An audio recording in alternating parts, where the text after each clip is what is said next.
¿Qué tal? Es un placer saludarles por este medio. Les damos la más cordial bienvenida a esta discusión. En esta ocasión me tocará platicar a manera de conversatorio con dos profesores y dos grandes amigos. Por un lado, el doctor Hugo Regalado. Él es doctor en Desarrollo Global por la UABC y profesor actualmente en la Facultad de Economía y Relaciones Internacionales. Y por otro lado, también nos acompaña el maestro Diego Isaac Amador Magaña. Él es licenciado en Derecho y maestro en Ciencias Jurídicas por la UABC y también profesor de la Facultad de Economía y Relaciones Internacionales de la UABC. Pues el día de hoy el tema que nos compete tiene que ver con lo sucedido justamente hace unas cuantas horas, el día de hoy por la mañana tarde, con referencia a la discusión sobre la constitucionalidad o inconstitucionalidad de la famosa Ley Bonilla para extender el periodo de la gubernatura de Jaime Bonilla a 5 años, cuando originalmente había sido diseñada para 2. Hay muchos puntos por analizar, quizá esto sea un parteaguas hacia el futuro en cuanto a pues digamos, en cuanto al terreno político acá en el estado de Baja California, y también servirá seguramente como un referente constitucional o de interpretación constitucional para los futuros casos análogos a este. Pues sin más, comenzaremos. Cederé la palabra al doctor Hugo Regalado y pues así nos iremos yendo, ¿no? Adelante, Hugo. Ok, pues mira, muchos saludos, colegas. Yo me quiero enfocar más en la parte, no tanto de la especialidad que ustedes tienen sobre el proceso de derecho, ¿no? De cuestión del Estado. Me gustaría enfocarme más en el análisis sociopolítico, ¿no? Todo lo que tiene que ver con esta enmarañaje de lo que podemos llamar política en Baja California, ¿no?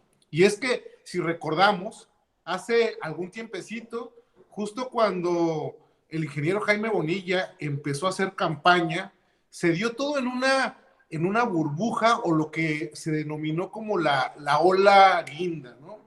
Todo ese efecto que tenía López Obrador, pero que después que llegaron al poder, como que esa ola pareciera de forma natural se fue agotando, se fue terminando, dejando también a un lado, o poniéndolo como una variable interviniente, que esta pugna política nunca terminó. Es decir, la gente del PAN y del PRI y de los otros partidos siempre estuvieron como a la orden, viendo dónde podían desacreditar. A fin de cuentas, pareciera que el mismo asesor que utilizaron la gente de Morena para deslegitimar el gobierno de Enrique Peña Nieto y posteriormente el de Calderón y Fox, parece que es el mismo que están utilizando. Es la misma medicina, la deslegitimación de actores. Entonces, ya cuando vemos esa figura de un presidente que se va diluyendo poco a poco, donde ya la acción política necesita de nuevos actores y donde ese enmascaramiento político al que jugó el gobernador actual de Baja California, pues sí nos permite observar muchas asimetrías en torno a un fenómeno que está ahí, y es que cuando llegan al poder quieren meterse en cuestión de 5 años, muy acostumbrados a esa forma marrullera de ya llegué, me quedo, y porque yo soy el gobernador, me quiero acomodar otros añitos más. La verdad es que suena muy complejo, suena extremadamente complejo, les digo, lo veo desde la perspectiva política. Obviamente no tengo ninguna afinidad partidista, pero sí pareciera, les pongo un ejemplo, es como si ustedes compran un carro en este momento y de repente lo compran en un por 5 años al pago, ¿no? Que es más o menos lo que se da en los carros nuevos. Y de repente te dice, no, va para 8. Así casi de burdo podría sonar este problema. Lo que sí podemos ver, la otra parte, la parte de ese realismo político que sí existe, es que en Baja California es necesario empezar a crear el argumento de homogenizar los espacios para la votación.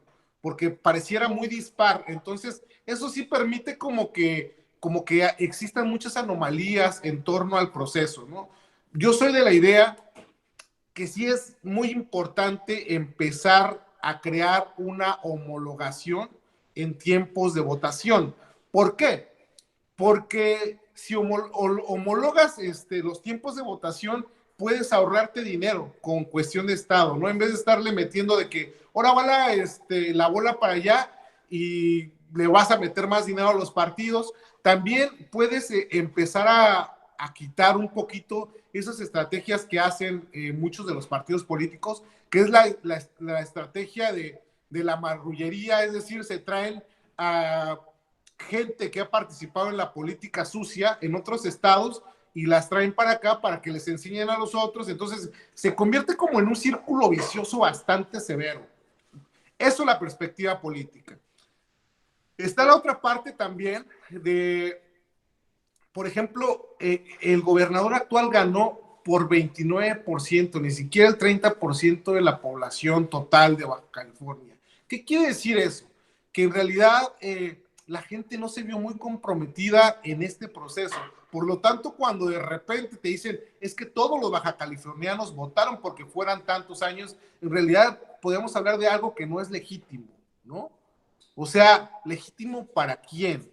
Y yo les voy a agregar otra y quizás me meta en una discusión bastante seria, bastante severa, y es que cuando tú empiezas a hacer ese tipo de análisis político con jiribilla, tienes que empezar a hablar de esas entrañas que están al interior del leviatán neoliberal, ¿no? ¿Quiénes se han beneficiado de estos procesos políticos y quiénes están acostumbrados a beneficiarse de ello? Volvemos a esto de nuevo, ¿no? Cuando surge un partido como Morena, la necesidad de que la gente quiere votar por alguien distinto a los de los partidos anteriores, te lleva a pensar gente del pueblo por el pueblo. Al menos esa es la lógica. Esa es la lógica de toda la gente que bateamos por la parte izquierda. Sin embargo, cuando tú observas que en un partido de izquierda te pones representantes que no tienen nada que ver con una izquierda popular, es decir, dos representantes del poder empresarial, ¿no? Que han estado jugando a la política en diferentes estados, incluso en este momento, ¿no? Cuando ustedes de repente alcanzan a ver esa pugna política, esa pelea política, y no me refiero como ni a los medianos empresarios ni a los microempresarios, estoy hablando de los mega empresarios. Y ahí podemos hacer como un análisis de redes de poder que subyacen en torno a este fenómeno que ustedes le van a dar ese punto de legitimidad, que es la cuestión del derecho. ¿Es legítimo o no es legítimo? En cuestión social y política no hay ese grado de legitimidad. En cuestión social y política sí existe una forma de marrullería y una política a modo, ¿sí? Pero habría que preocuparse también de algo muy severo. El PRD en México tardó más de 20 años en deshacerse, como la izquierda que teníamos. Morena está tardando 2 años para casi disolverse con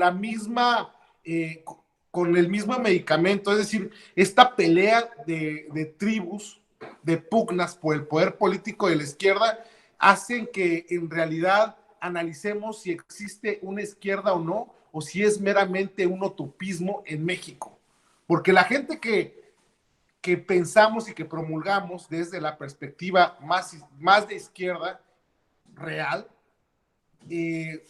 somos quizás los más críticos en este momento de las cosas que están pasando. Y yo dejo el comentario ahí abierto para todos y lo digo, la culpa, hay un refrán por ahí muy mexicano que dice, la culpa no la tiene el indio, sino quien lo hace compadre. En este caso, la culpa quizás no la tiene López Obrador como presidente, sino su gabinete y a los que metió, ¿no?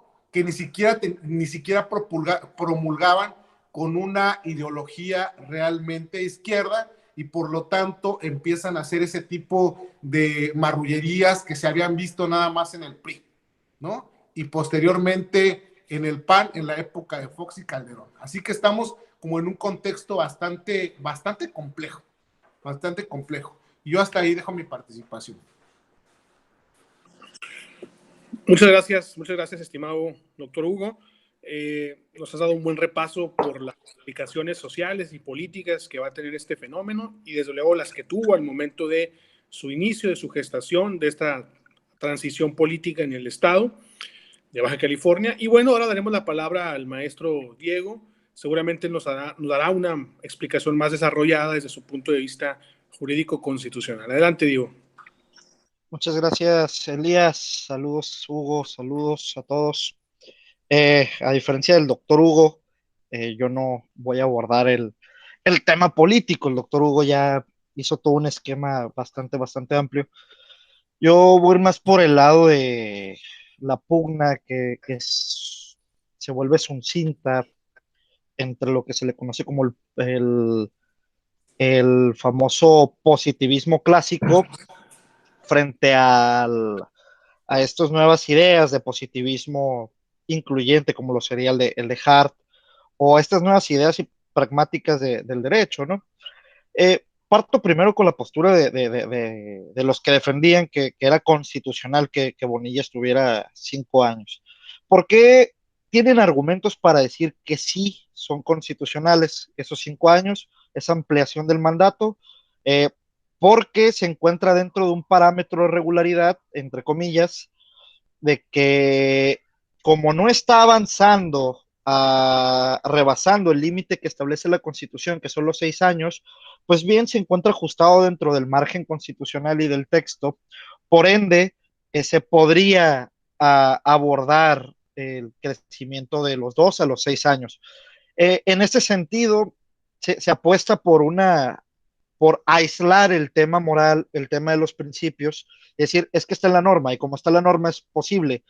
Y todavía apostar de una forma más fuerte y más cruel, por así decirlo, en un sentido amarillista, si se quiere decir que estoy usando la palabra cruel, por la famosa libertad de configuración del legislador, que es, bueno, es que el legislador es el representante legítimo del pueblo, luego entonces todo lo que él haga está validado por el pueblo porque él para eso trabaja.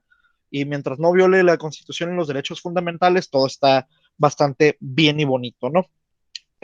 Pero ante esto, la Suprema Corte el día de hoy nos vino a dar una clase de que el positivismo de ultranza, que el seniano de no, derecho es una cosa, moral es otra cosa y abócate únicamente a las normas, se acabó y terminó por mandar a todos los que defendían esta postura de regreso a las escuelas, a la academia, a repensar los nuevos argumentos del positivismo, como lo podría ser Hart, que dice que, oye, espérate, hay una condición necesaria entre el derecho y la moral, y hay que abordar estas condiciones necesarias y no te separes del derecho, no separes derecho y la moral.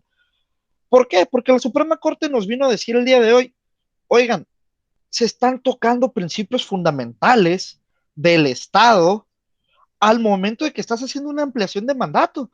Incluso Luis María Aguilar, el ministro, hablaba de una posible reelección en un sentido amplio al momento de que una persona dice, bueno, ya me votaron, tengo 2 años, voy a ampliar mi mandato. La lectura que hace el ministro fue, para mi gusto, bastante novedosa en un sentido de decir, espérate, la reelección es que te vuelvan a votar, pero puede abarcar un concepto de me voy a extender el mandato para continuar en el poder.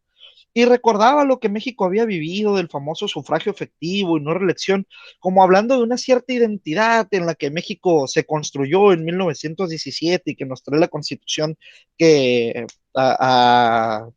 ya bastante tiempo, más de 100 años, pues son más de 700 reformas, ¿verdad? Que hemos estado ahí moviendo nuestra Constitución como si fuera cualquier cosa. Pero también lo que dice Saldívar es sumamente importante, el decir que Saldívar el día de hoy se mostraba fúrico, molesto, con Baja California, con el Congreso Baja Californiano, porque hablaba de un fraude, de que se había defraudado a la gente, de que se había tratado de burlar a la Constitución, burlándose a la propia Constitución como el máximo referente nacional normativo, y todos estos argumentos tienen connotación moral. ¿Qué quiere decir esto? Que es importantísimo que en la guerra constitucional, y lo digo guerra porque parece existir a lo largo de nuestra historia de constitucionalismo, más de 100 años de derecho constitucional mexicano, parece que es una guerra constante de que partido que llega al poder, partido que tiene que hacer reformas necesariamente y estar modificando, modificando, modificando, modificando. Y el sentido pragmático de la reforma se pierde. Lo que la reforma tiene que hacer es adecuar las cosas que se viven en el día al día al texto constitucional para que pueda haber un orden normativo claro y preciso. No estar cambiando el sentido a conveniencia o estar haciendo malabares jurídicos. Por ahí, no recuerdo el autor exactamente, pero en un texto se hablaba de un famoso boterismo constitucional, haciendo referencia a Botero por estas pinturas de gente obesa, y este concepto lo usaban como de que es que hemos ensanchado las constituciones y las estamos volviendo obesas e inoperantes, ¿no? Pues esto es lo que la Suprema Corte el día de hoy nos enseña, ¿no? Que tratar de defraudar a la Constitución es defraudar a la democracia, a la certeza jurídica, al voto popular, a la gente, es tratar de engañar a la gente que votó por alguien. Incluso Mario Pardo Rebolledo dijo algo muy, muy, muy fuerte, que es con lo que yo me quedo. Dijo, es que a pesar de que el engroso pueda decir, tenga toda la completa razón, esto es una falta de lógica. ¿Cómo es posible que yo esté votando por un gobernador y de la noche a la mañana exista una reforma para legitimarse más tiempo en el poder? Esa cuestión de Mario Pardo, que nunca ha sido muy promotor de las ideas del ministro Mario Pardo Rebolledo, pero hoy lo deja muy, muy, muy en claro Mario Pardo. Aparte de que es completamente antijurídico esta situación, inconstitucional, inmoral y lo que se le quiera agregar, es una falta de lógica. Una fal hablar en estos términos de que nuestro Tribunal Superior utilice esta expresión como una falta de lógica por parte de los legisladores, pone muchas cosas de manifiesto para el constitucionalismo mexicano. Yo lo llamaría un constitucionalismo en crisis. Eh, la razón de por qué llamarlo constitucionalismo en crisis es muy clara. Eh, no estamos avanzando realmente hacia unas nuevas pragmáticas o hacia cumplimentar lo que dice el texto fundamental en la vida pública, sino que simplemente estamos haciendo más reformas y a veces se pierde el sentido de los valores morales que protege la Constitución. Eso creo que es la gran lección que hoy nos deja la Suprema Corte, la necesidad de ver los principios y los valores morales que persigue la ciudadanía mexicana. Hasta aquí dejaría yo mi comentario para no alargarme más. Muchas gracias, Elías, Hugo, por la plaza. Muchas gracias, Diego. Muchísimas gracias por tu participación. Bueno, pues creo que han sido bastante enfáticos los dos, han propuesto un buen debate. Ya no me dejaron mucho por decir, así que me limitaré a mencionar algunos comentarios breves sobre esta temática.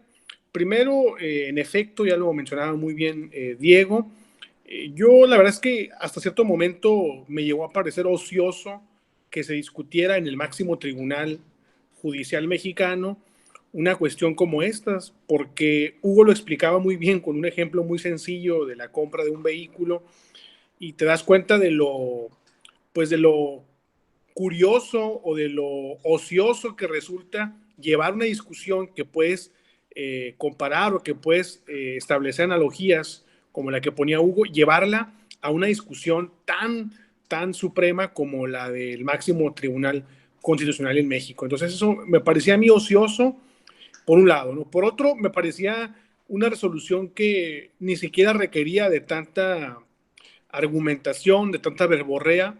Yo creo que la lógica y el sentido común indicaban precisamente el camino que se debía seguir para tomar una determinación en este caso.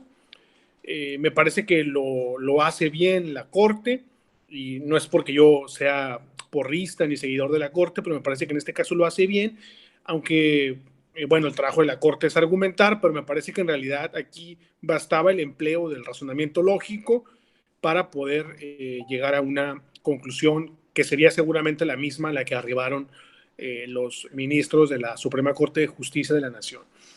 Aquí lo riesgoso es que se intentó simular.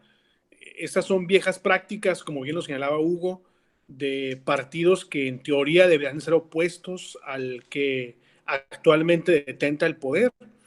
El derecho mal llevado puede ser convertido en un mecanismo no solamente de control, sino en un mecanismo de simulaciones que pueden dar soluciones o respuestas según lo requiera quien detenta el poder.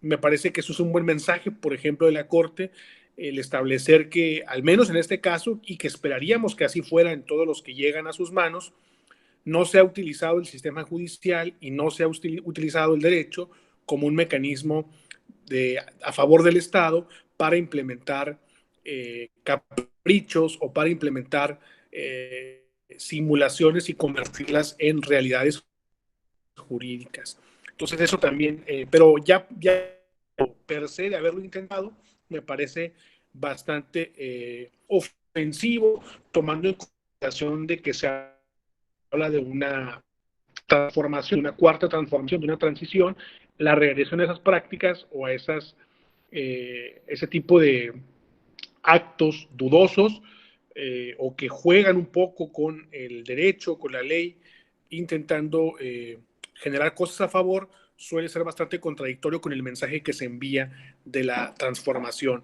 y de la eliminación de la corrupción.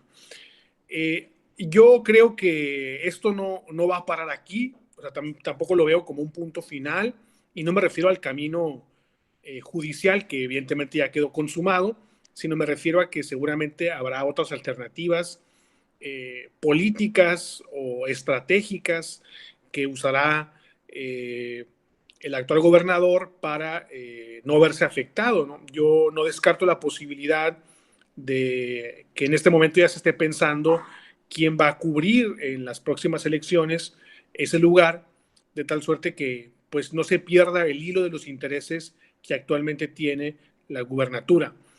Y por otro lado, hacían alusión a algunos académicos, a algunos personajes públicos de lo costoso que iba a ser para Baja California realizar otras elecciones, o que, por ejemplo, muchos de los proyectos de la gubernatura habían sido desarrollados o planificados en una visión para 5 años.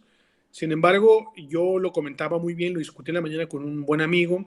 Yo creo que el costo de violar la Constitución, el costo de legitimar un acto simulado o una simulación, o el costo de legitimar una práctica tan desleal como esta, iba a ser todavía más elevado que lo que nos va a costar el armar unas contiendas electorales en 2021 y el tener que a lo mejor no proyectar, digamos, algunas planificaciones para 5, sino para 2 años.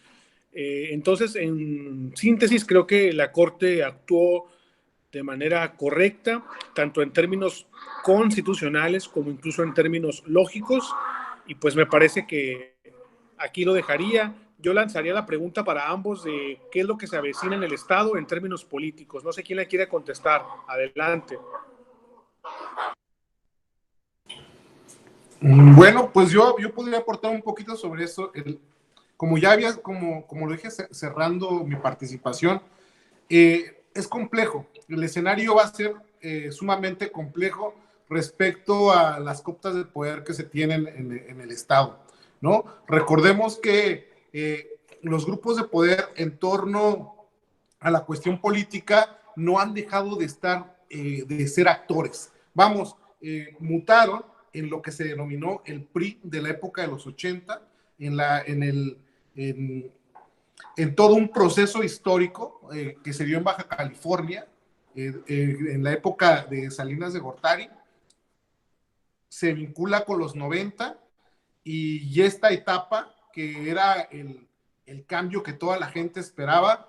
Y esto lo digo porque al menos en muchas ciudades de Baja California tenemos un atraso de al menos 50 años en cuestión de infraestructura. Es decir, la verdad es que muchos de los gobiernos han estado simulando. Aquí yo sí me he dado cuenta que existe una simulación constante en como que yo hago como que hago políticas públicas y la gente hace como que vota también por mí, ¿no? Por lo tanto, se pudo ver con este 30% de la votación que la gente ya no quería ni siquiera, no le interesaba votar porque no existía como ese apego directo a las instituciones de gobierno. Ahora bien, yo creo que es el momento, en este preciso instante, es el momento del resurgimiento de actores independientes. La gente ya no cree en los partidos políticos, puede que se empiecen a dar diferentes movimientos, y lo que pasó en la época de los 80, cuando gana Rufo Appel, el primer municipio que se pierde a nivel nacional es Ensenada. Y después, años después, se ve reflejado en que gana el PAN a nivel federal, a nivel nacional. Ahora bien, puede ser que a la inversa, aquí también sea el primer punto donde Morena como partido llegue a perder ese cuasi monopolio del poder que ahorita ostenta.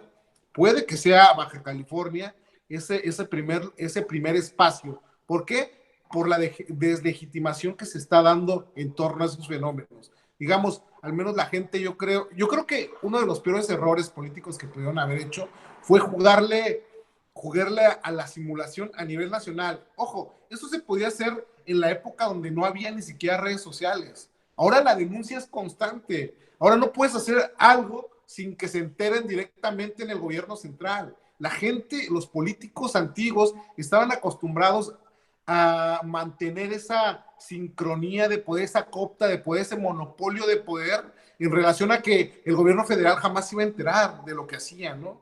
Como que con una mano saludaban y con la otra agarraban de la bolsa.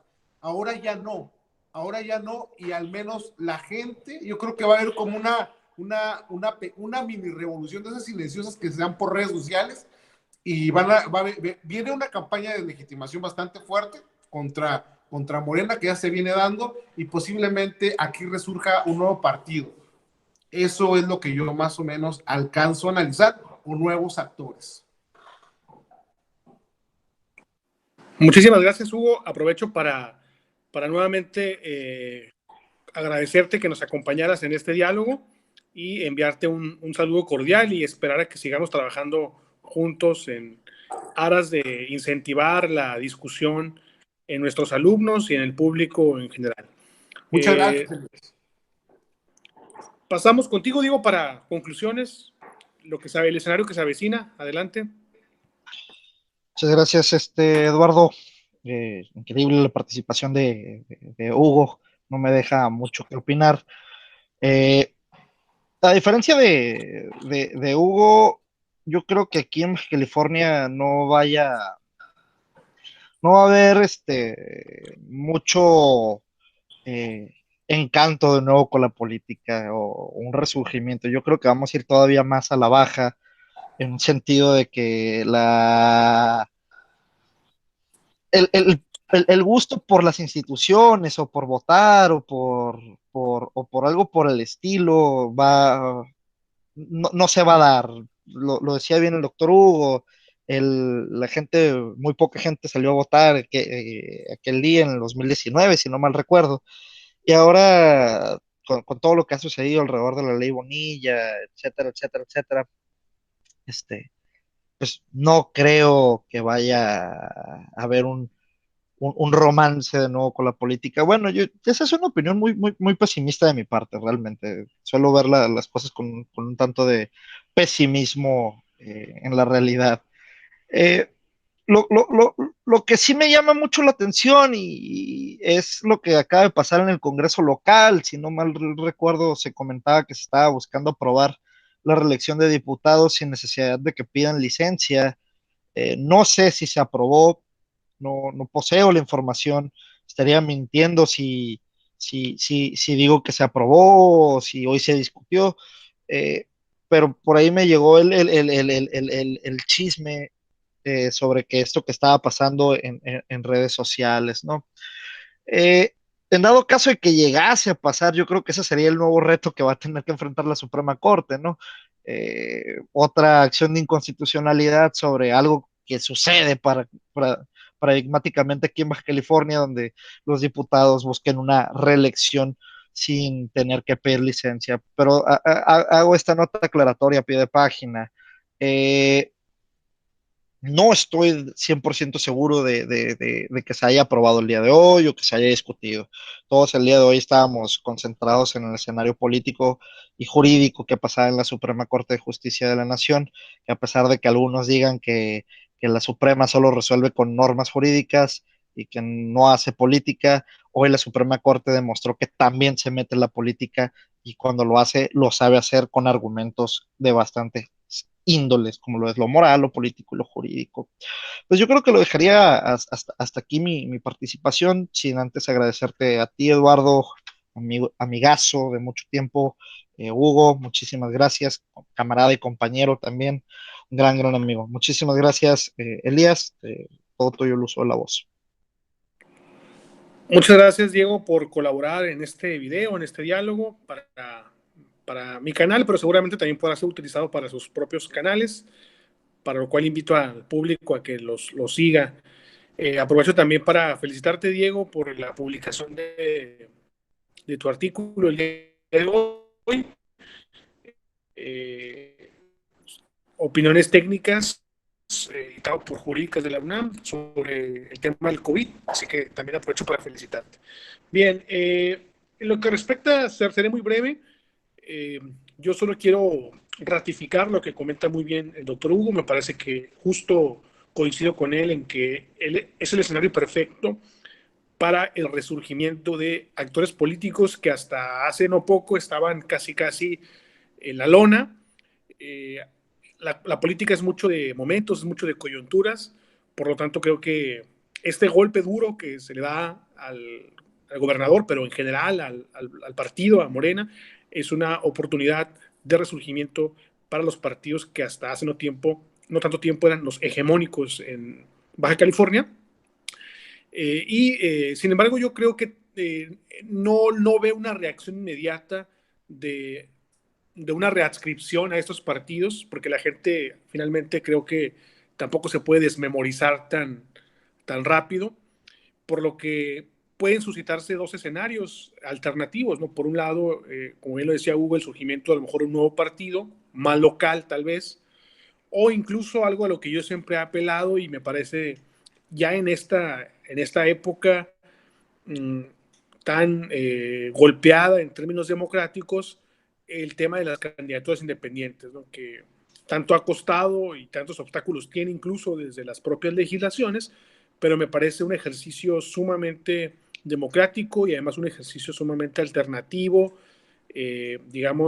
lejos de estas agrupaciones que, como ya nos hemos dado cuenta, todas realizan prácticas desleales como la que se discutió el día de hoy en la Suprema Corte. Entonces creo que esa puede ser una buena posibilidad siempre y cuando se elijan actores indicados y se den las cosas en su momento, ¿no? Por otro lado, yo me quedo por ahí también con un comentario que hace el ministro Luis María sobre un falso debate que se creó. Y ahí yo sí creo que vale la pena señalar que cuando se va a discutir, sobre todo cuando lo vamos a hacer desde un plano académico, tenemos que ser muy cuidadosos al momento de salvaguardar nuestra objetividad. Seguramente todas las personas, incluidos los profesores, tienen adscripciones políticas, tienen preferencias partidistas, pero eso no puede ofuscar el análisis objetivo, el análisis, digamos, imparcial. Y lo de hoy en la Suprema Corte no era una discusión partidista. Si tú estabas a favor de que la Corte declarara inconstitucional esta ley, no era porque seas una persona antimorena o porque votaste por un partido que perdió. Esto es una discusión que va mucho más allá, ¿no? Entonces, por lo tanto, sí creo que en lugar de generar falsos debates, deberíamos de cuidar un poco más la responsabilidad de lo que decimos en aras de proteger no solamente el Estado de Derecho o el principio de legalidad, sino la sana discusión también.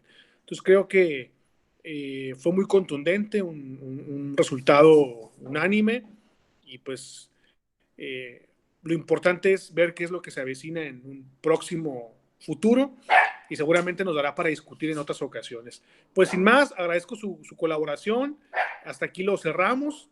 Les hago la más cordial invitación de que se suscriban al canal y le den a la campanita para que les lleguen las notificaciones, y seguramente estaremos viéndonos en próximos debates y próximas discusiones. Un abrazo para los dos. Hasta luego.